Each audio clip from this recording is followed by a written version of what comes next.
Do you know the one thing that makes your readers care about your story? The thing that keeps them reading until the very end, that keeps them desperate for more, and the thing that they'll remember most by the end of the story? Spoiler, it's not your plot. Hi, I'm Donnegal Gordon, and today I'm going to give you a 5-step process to make your characters relatable and compelling. Let's dive in.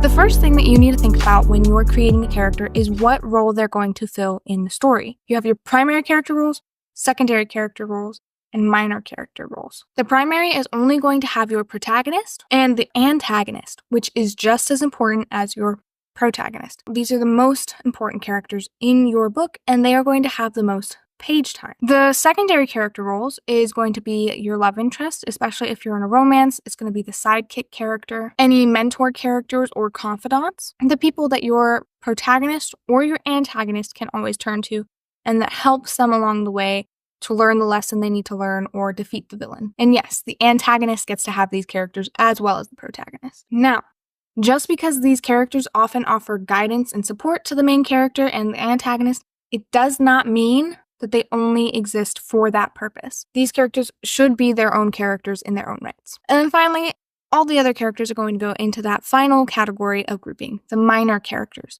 So that's going to be any service characters, any background characters that are only there for like one scene. So you have like the baristas at a coffee shop, or maybe the mailman, the literal messenger, anything like that, taxi driver. These minor characters do not need as much work, but try not to make them completely robotic. I usually prefer to go ahead and assign maybe 1 or 2 traits to them so they kind of have like a this is their thing kind of deal. If you want a really good example of this, Stormfront by Jim Butcher, there is a character in the first chapter. His job is to deliver the mail.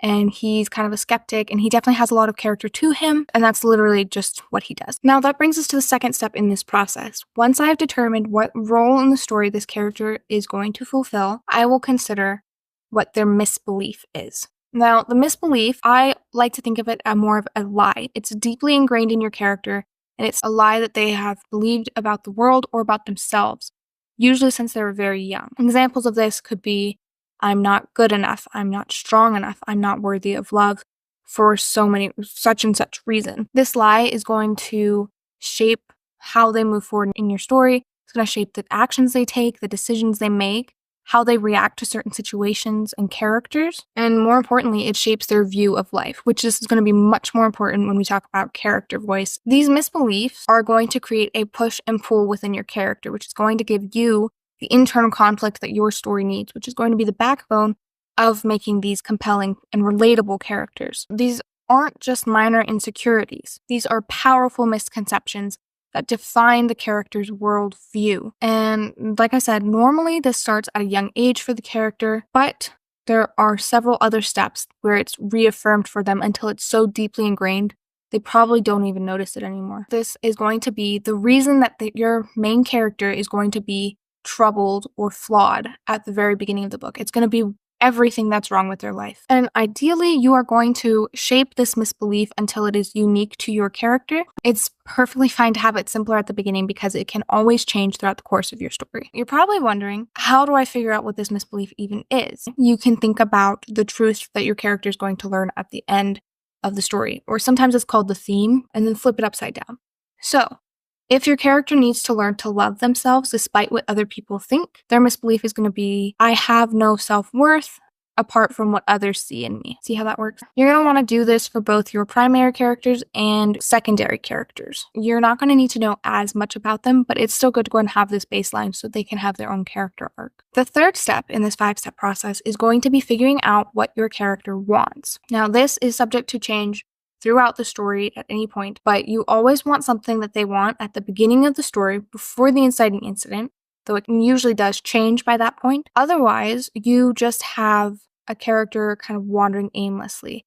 If they don't have something to pursue, they don't have any motivations to push them forward, you are not going to have much of a story, and it's not going to be much of an interesting read. Your reader's going to find it very boring. So usually this want is going to be in conflict with the misbelief. The misbelief is going to keep them from getting what they want. So let's go back to the example of them having a misbelief that they're not good enough. Well, maybe they are a violinist and they want to get into Juilliard. That misbelief that they're not good enough is going to stop them. Maybe they don't even try to apply.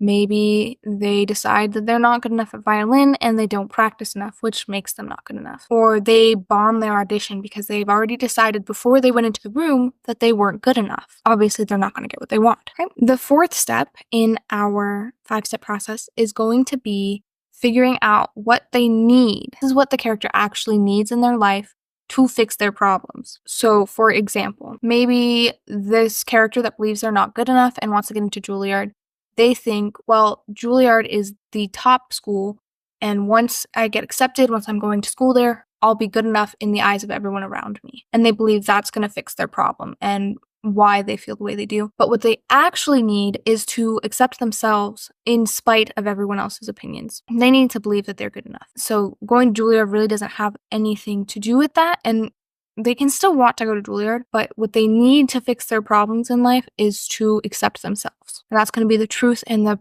spine of the story. It's going to lead into your character's arc. So step 1, figure out what role this character plays in the storyline.